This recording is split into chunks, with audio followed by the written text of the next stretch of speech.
Hallo liebe Leute, willkommen bei Kunsthandwerk Brettchenweben.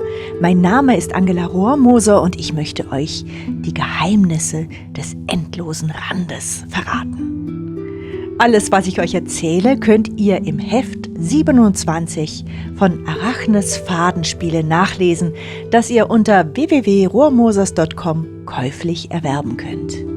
Dort gibt es noch viele andere Tipps, wie ein Band handwerklich wirklich schön wird.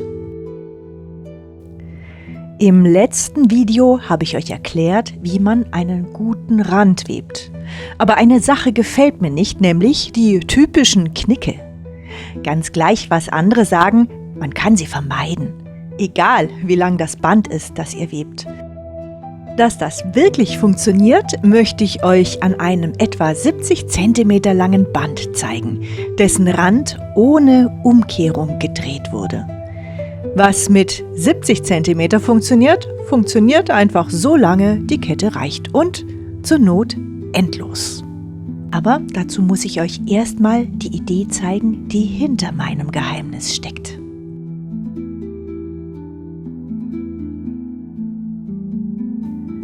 Ein Brettchen dreht Fäden zu einer Kordel. Mal drehen sich die Kordeln im Uhrzeigersinn, mal gegen den Uhrzeigersinn. Werden beide Kordeln miteinander verbunden, geschieht etwas in der Mitte. Die Drehungen heben sich gegenseitig auf. Das heißt, wenn man zwei sich gegeneinander drehende Brettchen mit einer einzigen Kordel verbindet, kann man endlos in eine einzige Richtung drehen. In der Mitte entwirren sich die Drehungen gegenseitig. So eine Entwirrung sieht dann so aus.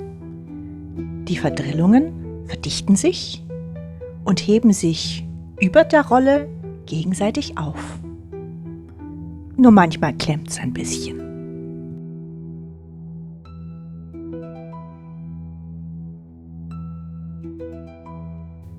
Wie zieht man solch eine Kette auf? Zurück zum Einzugsschema. Links und rechts stehen über der Tabelle zwei Sterne. Die stehen für die Randbrettchen. Das Schema von vorhin klappe ich gedanklich zusammen.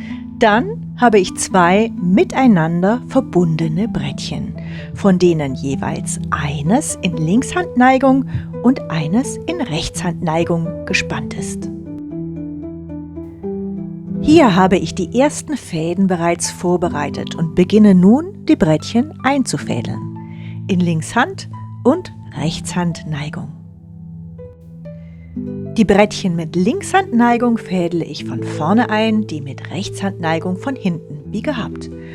Um nicht den Überblick zu verlieren, fädle ich immer nur 2 Fäden pro Brettchen ein. Also 2 Fäden für das linke, 2 Fäden für das rechte Brettchen. Zuerst wird der eine Knoten über die Schraubzwinge gehängt, dann die Fäden gespannt und der zweite Knoten festgebunden. Die nächsten Fäden werden abgemessen und eingefädelt.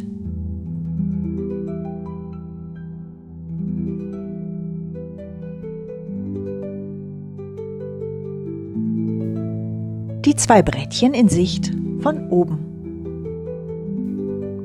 Jetzt fädele ich die beiden Randbrettchen für die andere Seite des Brettchenstapels ein. Die ersten 2 Fäden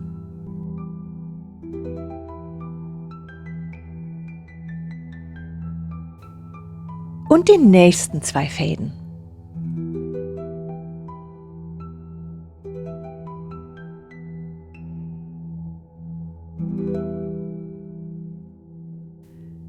Und es wird wieder spannend. Denn jetzt müssen Musterbrettchen und Randbrettchen zu einem einzigen Stapel montiert werden.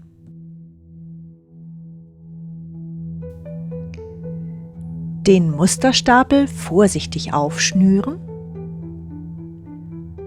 die einen Randbrettchen drauflegen und dann die anderen Randbrettchen drunter und vorsichtig wieder zusammenschnüren.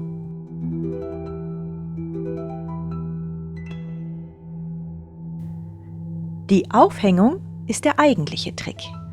Mit meiner Methode des Brettchen-Einziehens bekomme ich 2 Ketten. Die Fäden der Musterbrettchen habe ich bereits auf eine Kordel aufgezogen, die ich mit dem Zugknoten gesichert habe.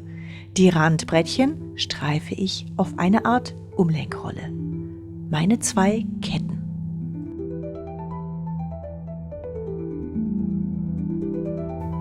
Jetzt kommt wieder die Hakenleiste. An die äußeren Haken hänge ich meist die Kette der Musterbrettchen, an die innere die Kette mit den Randbrettchen. Man kann das auch andersherum machen.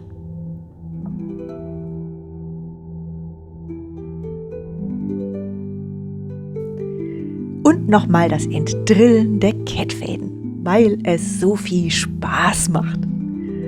Jetzt kann man weiterdrehen und nichts knickt. Das ganze Band bleibt glatt.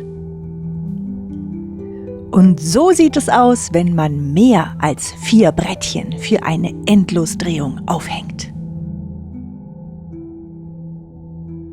Im nächsten Video möchte ich euch ein bisschen über meine Ausrüstung fürs Brettchenweben erzählen.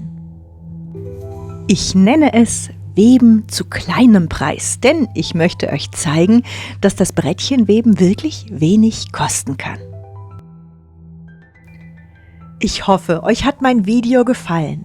Besucht mich auf meiner Homepage www.rohrmosers.com.